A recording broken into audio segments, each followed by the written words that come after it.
Good morning guys. तो चलिए start करते हैं आज की यानी कि 2 अप्रैल के इंपॉर्टेंट करंट अफेयर्स को। देखिए हमारा पहला प्रश्न क्या है। अभी हाल ही में किस राज्य सरकार ने विनय समरस्य पहल को शुरू किया? तो आंसर होगा कर्नाटक। तो अभी कर्नाटक सरकार ने विनय समरस्य पहल को शुरू किया है।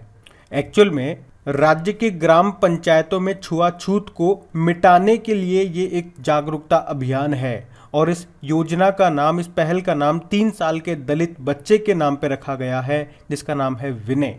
एक्चुअल में हुआ क्या, ये बात है सितंबर 2021 की। बारिश का वक्त था और उस बारिश के कारण शरण लेने के लिए विनय नाम का जो एक दलित बच्चा है वो एक मंदिर के अंदर चला जाता है। तो गांव के सभी नेताओं ने उस बच्चे के परिवार पे 25,000 रुपये का जुर्माना लगा दिया और उसके बाद गांव के नेताओं ने उस परिवार का सामाजिक बहिष्कार भी शुरू कर दिया, जिसके कारण उस परिवार को अपना घर और कृषि भूमि छोड़कर गांव से जाना पड़ता है। तो अभी 14 अप्रैल को आपको पता है अंबेडकर जयंती मनाएंगे हम। तो कर्नाटक के जो मुख्यमंत्री हैं बसवराज बम्मई, वो इस पहल को शुरू करेंगे। क्या नाम है? विनय समरस्य पहल, जिसका उद्देश्य क्या है? राज्य के ग्राम पंचायतों में छुआछूत को खत्म करना। अब बात कर्नाटक की है तो ये रहा मैप में कर्नाटक। कैपिटल क्या हो गई? बंगलुरु हो गई। आपको पता है यहीं पे इन्फोसिस का हेडक्वार्टर है, विप्रो का हेडक्वार्टर है, हिंदुस्तान एरोनॉटिकल लिमिटेड का है, इसरो का है। इसी को सिलिकॉन वैली ऑफ इंडिया भी कहा जाता है। और भारत का पहला artificial intelligence and robotics technology park, जिसे कहेंगे आर्ट पार्क, ये कहाँ पे स्थापित किया गया? बंगलुरु में ही। और भारत का पहला डिजिटल वाटर बैंक एक्वेरियम, ये कहाँ पे लॉन्च किया गया? बंगलुरु में ही। और भारत का पहला movable fresh water tunnel aquarium, ये इंस्टॉल किया गया बंगलुरु स्टेशन पे। उसके अलावा IBM इंटरनेशनल बिजनेस मशीन, इसने बंगलुरु में एक साइबर सुरक्षा केंद्र भी शुरू किया है। और आपको याद होगा कर्नाटक ने बंगलुरु में अपनी तरह का पहला पशु कल्याण वॉर रूम भी शुरू किया था। बाकी यहाँ के मुख्यमंत्री तो बसवराज बम्मई हैं, गवर्नर थावरचंद गहलोत हो गए। और जोग जलप्रपात, यानी कि जिसे आप गरसप्पा जलप्रपात वाटरफॉल भी कहते हो, यह भी आपको मिलेगा कर्नाटक में, शरावती नदी पर मिलेगा। और आपको याद होगा इस साल 2022 में जापान के साथ हमने एक एक्सरसाइज की है धर्मा गार्जन नाम से। कहाँ पे? कर्नाटक के बेलगांव में। और अभी सैयद मुश्ताक अली ट्रॉफी 2021 को जीता है तमिलनाडु ने कर्नाटक को हरा करके। और सभी सरकारी सेवाओं में ट्रांसजेंडर समुदाय को 1% आरक्षण देने वाला पहला राज्य आपका कर्नाटक ही है। और भारत का पहला चंदन संग्रहालय, ये कर्नाटक के मैसूर में स्थापित किया जाएगा। और कर्नाटक का 31वां जिला बना था कौन सा? विजयनगर। कर्नाटक ने किसानों के लिए फ्रूट्स पोर्टल भी लॉन्च किया था। और यहीं पे हावेरी रेलवे स्टेशन ने, जिसका नाम बदलकर महादेवप्पा मेलारा रेलवे स्टेशन कर दिया गया। हुबली रेलवे स्टेशन का नाम श्री सिद्धरुदा स्वामी जी रेलवे स्टेशन कर दिया गया। यहीं पे आपको अलमाटी बांध भी मिलेगा कृष्णा नदी पर, कृष्ण राज सागर बांध भी मिलेगा कावेरी नदी पर। और भारत की पहली तट रक्षक अकादमी कोस्ट गार्ड अकेडमी, ये मंगलुरु में स्थापित की जाएगी। उसके अलावा कर्नाटक सरकार ने देश की पहली इंटीग्रेटेड एयर एम्बुलेंस सर्विस को भी शुरू किया है। और भारत का पहला खिलौना निर्माण समूह, ये कहाँ पे बनेगा? कर्नाटक में, टॉय मैन्युफैक्चरिंग क्लस्टर। और आपको पता है नई राष्ट्रीय शिक्षा नीति 2020 को लागू करने वाला पहला राज्य भी आपका कर्नाटक ही है। आप लोग बताइए दूसरा राज्य कौन सा बना था? हम बढ़ते आगे। फिर बताइए अभी हाल ही में किसे भारतीय भुगतान परिषद के अध्यक्ष के रूप में फिर से चुन लिया गया? तो आंसर होगा विश्वास पटेल को। तो अभी विश्वास पटेल को 2022 में दूसरी बार पेमेंट काउंसिल ऑफ इंडिया के अध्यक्ष के रूप में चुन लिया गया है। ये पेमेंट काउंसिल ऑफ इंडिया का उद्देश्य क्या है? कैशलेस ट्रांजैक्शन सोसाइटी को बढ़ावा देना और भारत में डिजिटल भुगतान को बढ़ावा देना। बाकी रेलवे बोर्ड के भी नए चेयरमैन और CEO कौन बने? Vinay Kumar Tripathi. Indian Coast Guard के 24वें प्रमुख कौन बने? VS पठानिया। और सेबी की पहली महिला अध्यक्ष बनी है माधवी पुरी बुच। ये नाम भी याद रखना। बढ़ते आगे। अच्छा बताइए मार्च 2022 में भारत और किस देश के बीच वरुण 2022 नौसैनिक अभ्यास शुरू हुआ? तो आंसर होगा फ्रांस। आप जानते हो भारत और फ्रांस के बीच में होता है वरुण एक्सरसाइज, जो कि एक नेवल एक्सरसाइज है। ये इसका 20वां संस्करण है। अभी 30 मार्च को ये शुरू हुआ, जो कि 3 अप्रैल तक चलने वाला है। कहाँ पर? अरब सागर में। अच्छा पहले हम बात कर लेते हैं कि हम फ्रांस के साथ और कौन कौन सी एक्सरसाइज करते हैं। फ्रांस के साथ हमने पिछले साल डेजर्ट नाइट नाम से एक एक्सरसाइज की थी राजस्थान में। वैसे फ्रांस के साथ हम गरुड़ नाम की एक्सरसाइज करते हैं। वरुण तो हमने किया ही है। और एक शक्ति नाम की एक्सरसाइज भी करते हैं। अब यहाँ पे शक्ति से भी काफ़ी सारे क्वेश्चन आपके बन जाएंगे जो आपको कंफ्यूज कर सकते हैं। जैसे कि हमने कहा शक्ति नाम की एक्सरसाइज किनके बीच होती है, तो आप कह दोगे भारत और फ्रांस के बीच। लेकिन अगर एग्जामिनर पूछेगा कि समुद्र शक्ति किसके साथ करते हैं, तो आप कहोगे इंडोनेशिया के साथ। अगर एग्जामिनर पूछेगा गरुड़ शक्ति एक्सरसाइज किसके साथ करते हैं, तो भी आप कहोगे इंडोनेशिया के साथ। और अगर एग्जामिनर पूछता है कि मित्र शक्ति किसके साथ करते हैं, तो आप कहोगे श्रीलंका के साथ। और पिछले साल हमने कोंकण शक्ति नाम की एक्सरसाइज भी की है, किसके साथ, यूके के साथ। अच्छा, 2 प्रश्न मैं आपसे पूछूंगा, ये आपके लिए होमवर्क प्रश्न है, ध्यान से सुनना। अभी न्यूज में रहा था ऑपरेशन देवी शक्ति, इसका संबंध किससे है, एक तो ये बताओ। और आप ये बताओ, अभी सुपर कंप्यूटर है जिसका नाम है परम शक्ति, इसको किस आईआईटी में स्थापित किया गया। बाकी एक बार मैं आपको सारे रिवाइज करा देता हूँ एक्सरसाइज जो हमने 2022 में की है। देखो, एक तो अभी हमने उज्बेकिस्तान के साथ में डस्टलिक नाम की एक्सरसाइज की है, कहाँ पे, उज्बेकिस्तान में ही। और सेशेल्स के साथ हमने लिमितिये नाम की एक्सरसाइज की है, कहाँ पे, सेशेल्स में ही। हमने ओमान के साथ भी ईस्टर्न ब्रिज नाम की एक्सरसाइज की है, राजस्थान के जोधपुर में। फिर हमने जापान के साथ भी की है धर्मा गार्जियन नाम की एक्सरसाइज, कर्नाटक के बेलगाम में। रशिया के साथ भी की है पैसेक्स नाम की एक्सरसाइज, कहाँ पे, अरब सागर में। उसके अलावा हमारी एयरफोर्स ने वायु शक्ति नाम की एक्सरसाइज भी की है। देखो यहाँ पे भी शक्ति आ गया, ये कहाँ पे की है, जैसलमेर में। और हमारी नौसेना ने मिलन 2022 नाम से एक मल्टीनेशनल नेवल एक्सरसाइज की थी, कहाँ पे, विशाखापत्तनम में। ये जो भी सारी मैं आपको बता रहा हूँ, ये सारी 2022 वाली ही है। नाटो आपने नाम सुना है, तो नाटो ने इस साल 2 एक्सरसाइज की है। एक है नेपच्यून स्ट्राइक 2022, वो भूमध्य सागर में की है, मेडिटेरियन सी में। और एक कोल्ड रेस्पॉन्स नाम से एक्सरसाइज की है नॉर्वे में। तो ये सारे आप ध्यान रखेंगे ना। अभी हम बढ़ते हैं आगे। चलिए बताइए, अभी हाल ही में उत्कल दिवस कब मनाया गया, तो आंसर होगा 1 अप्रैल को। तो याद रखना, उड़ीसा राज्य का स्थापना दिवस होता है 1 अप्रैल को, और इसी को उत्कल दिबासा भी कहा जाता है। और इस बार हमने 87वां यानी कि 87वें नंबर का उत्कल दिवस मनाया है। और आप जानते हो रिजर्व बैंक ऑफ इंडिया, इसकी भी स्थापना कब होती है, 1 अप्रैल 1935 को। अब यहाँ पे बात उड़ीसा की हुई है, तो ये रहा मैप में उड़ीसा। देखो, उड़ीसा की कैपिटल भुवनेश्वर है। और अगर आपसे पूछे कि भारत की पहली चेस एकेडमी कहाँ पे खोली जाएगी, भुवनेश्वर में। और अगर आपसे पूछे कि भारत के पहले विश्व कौशल केंद्र वर्ल्ड स्किल सेंटर का उद्घाटन कहाँ पे किया गया, भुवनेश्वर में। कोविड योद्धा स्मारक कहाँ पर बनाए जाएंगे, भुवनेश्वर में। एम्स भुवनेश्वर ने लगातार 3री बार कायाकल्प पुरस्कार अभी जीता था। और देश का पहला फायर पार्क का उद्घाटन किया गया भुवनेश्वर में। यहाँ के मुख्यमंत्री हैं नवीन पटनायक। और अभी इन्होंने एक बुक भी लॉन्च की है जिसका नाम है Gajapati a king without a kingdom, जिसको लिखा है अशोक बल ने। और इसके गवर्नर कौन है, गणेशी लाल है। अच्छा, कोणार्क सूर्य मंदिर आपको बताइए, आपको उड़ीसा में मिलेगा। और इसी को ब्लैक पैगोडा भी कहते हैं। और 10 रुपये का जो आपका करेंसी नोट हो गया, उस पर इसी का चित्र अंकित है। और अभी 100% हरित ऊर्जा से चलने वाला ये भारत का पहला मंदिर भी बना है। और कोणार्क शहर के बारे में भी हमने पढ़ा था, ग्रिड निर्भरता से हरित ऊर्जा में स्थानांतरित होने वाला ये पहला मॉडल शहर बना। और आपको पता है भारत का सबसे बड़ा हॉकी स्टेडियम कहाँ पे बन रहा है, उड़ीसा के राउरकेला में बन रहा है, जिसका नाम बिरसा मुंडा के नाम पे रखा गया है। अच्छा, वैसे बिरसा मुंडा के नाम पे एक एयरपोर्ट भी है, वो आपको कहाँ मिलेगा, रांची झारखंड में। और बिरसा मुंडा की जयंती होती है 15 नवंबर को, जिस दिन हम जनजातीय गौरव दिवस के रूप में मनाते हैं। अभी उड़ीसा ने ही 20 मार्च को पखाल दिवस के रूप में भी मनाया था। और अभी इंडिया स्किल्स 2021 नेशनल प्रतियोगिता को जीता था, या यूं कह दूं उसमें टॉप पे रहा था उड़ीसा। 24 घंटे 7 दिन नल से स्वच्छ जल देने वाला पहला शहर है उड़ीसा का पुरी।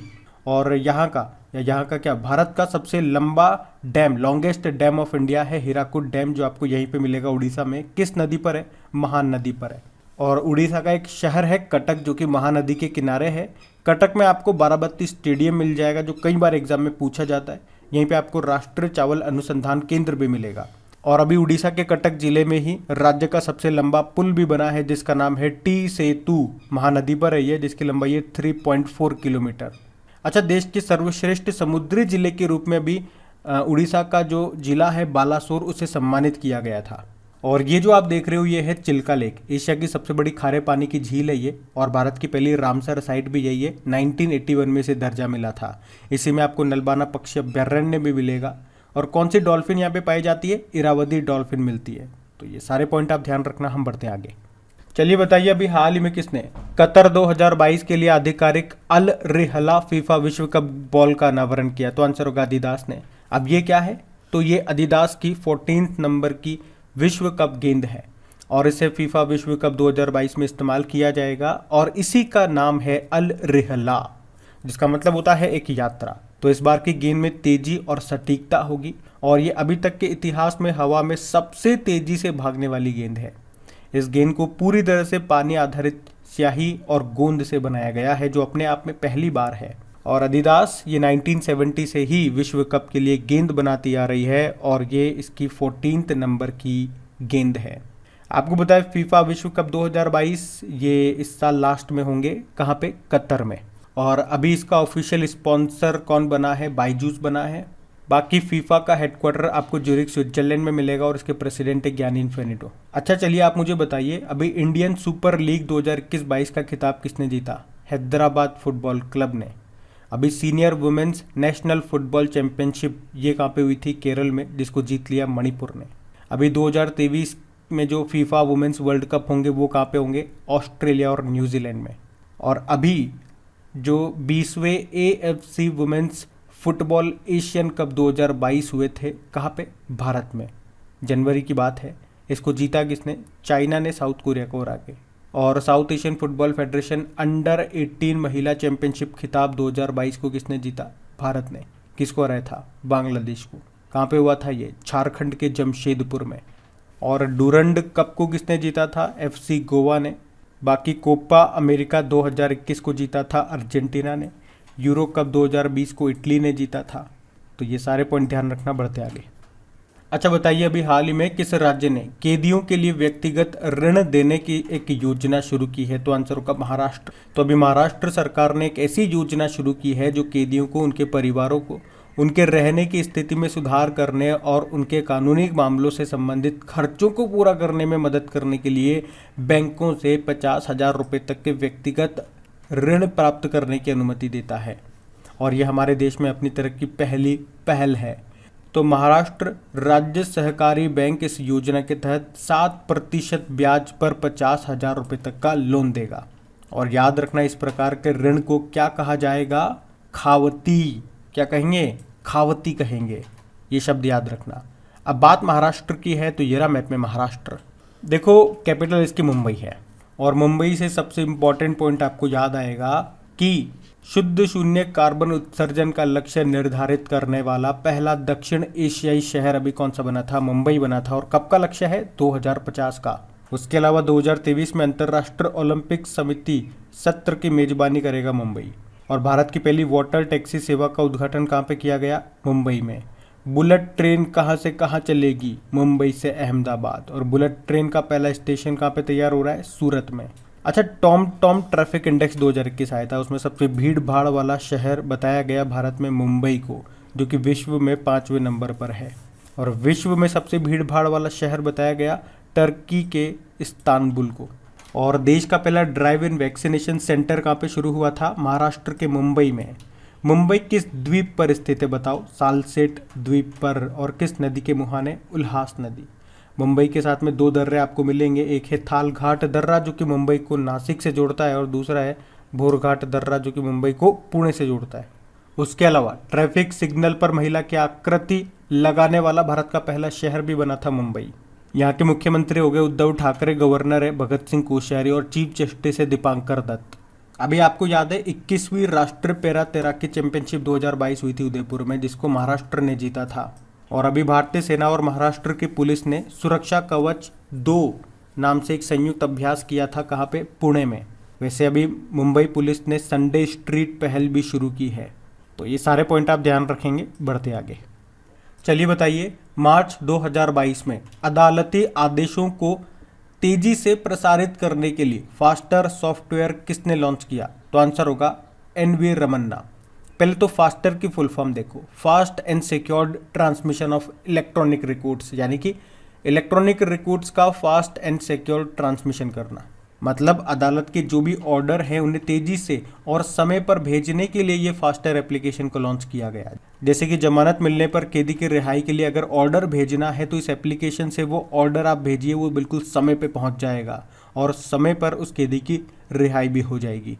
और वैसे मैं आपको बता दूं, अभी सुप्रीम कोर्ट ने एक आर्टिफिशियल इंटेलिजेंस पोर्टल है सुपेस, उसको भी लॉन्च किया था, जिसकी फुल फॉर्म क्या होती है, supreme court portal for assistance in courts efficiency. अच्छा, एक इंपॉर्टेंट क्वेश्चन मैं आपसे पूछता हूँ, अभी अंतर्राष्ट्रीय महिला न्यायाधीश दिवस, इंटरनेशनल डे ऑफ वुमेन जजेस, ये कब मनाया गया? इसका उत्तर आप देंगे कमेंट बॉक्स में।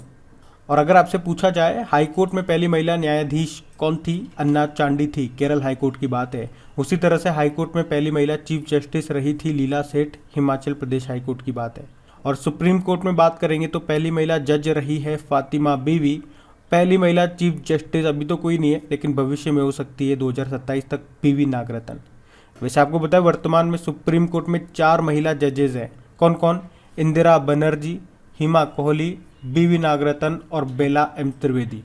ये जो हमारे वर्तमान में चीफ जस्टिस ऑफ इंडिया है एनवी रमन्ना, कौन से नंबर के हैं? 48 नंबर के हैं। और अभी मैंने आपसे पूछा था महिला न्यायाधीश दिवस कब मनाते हैं, तो अब ये हम मनाएंगे 10 मार्च से। अब मनाना शुरू किया है तो उसको ध्यान रखना। चलो, इसका उत्तर तो मैंने आपको दे दिया। अब 2-3 प्रश्न मैं आपसे पूछता हूँ। पहला तो बताओ, अंतर्राष्ट्रीय न्यायालय इसका हेडक्वार्टर कहाँ पर है? इंटरनेशनल कोर्ट का। पाकिस्तान की सुप्रीम कोर्ट की पहली महिला न्यायाधीश अभी कौन बनी है, ये बताओ। और यूएस के सुप्रीम कोर्ट की पहली महिला अश्वेत जज कौन बनी है, न्यायाधीश कौन बनी है, ये भी बताओ। हम बढ़ते हैं आगे। चलिए बताइए, भारत सरकार के द्वारा 1 अप्रैल से लेकर 7 अप्रैल 2022 तक कौन सा सप्ताह मनाया जाएगा? अंधता निवारण सप्ताह। तो दृष्टिहीनता के बारे में जागरूकता फैलाने के लिए भारत सरकार 1 अप्रैल से लेकर 7 अप्रैल तक अंधता निवारण सप्ताह मनाएगी। और national society for the prevention of blindness week की स्थापना 1960 में हुई थी, जिसमें जवाहरलाल नेहरू और राजकुमारी अमृत कौर इसके संस्थापक जनक थे। और प्रिवेंट ब्लाइंडनेस ने 2022 को बच्चों की दृष्टि का वर्ष घोषित किया है। अच्छा, ब्लाइंडनेस से आपको एक डे याद आएगा, वर्ल्ड ब्रेल डे। और वर्ल्ड ब्रेल डे कब मनाते हैं, ये आप लोग बताइए कमेंट बॉक्स में टाइप करके। हम बढ़ते हैं आगे। फिर बताइए, अभी हाल ही में किसने startup founders hub platform launch किया? तो आंसर होगा माइक्रोसॉफ्ट। तो अभी माइक्रोसॉफ्ट में भारत में स्टार्टअप इकाइयों के लिए Microsoft for startup founders hub को शुरू किया है। तो माइक्रोसॉफ्ट इस पहल के तहत भारत में सभी स्टार्टअप संस्थापकों को उनकी स्टार्टअप यात्रा के सभी चरणों में समर्थन देगा। अच्छा, स्टार्टअप से तो एक मोस्ट इंपॉर्टेंट क्वेश्चन बनेगा आपका, नेशनल स्टार्टअप डे, ये हम कब मना रहे हैं? 16 जनवरी को। और देखो, जितने भी डे वाले क्वेश्चन मैं आप लोगों से पूछ रहा हूँ, मैं आपको बता दूं, अगर आप में से कोई इस वीडियो को फर्स्ट टाइम देख रहे हैं तो एक रिवीजन वाला हमारा वीडियो आता है, जिसमें हम कुछ स्टैटिक क्वेश्चंस को कवर करते हैं। और स्टैटिक क्वेश्चंस वो जो आपके करंट अफेयर से ही निकाले जाते हैं। तो 10 तो स्टैटिक क्वेश्चंस आपके होते हैं। पिछले महीने के करंट अफेयर्स का रिवीजन करते हैं, यानी कि 20 क्वेश्चंस होते हैं आपके पिछले महीने के करंट अफेयर्स के, और 10 इंपॉर्टेंट डेज के क्वेश्चन भी होते हैं।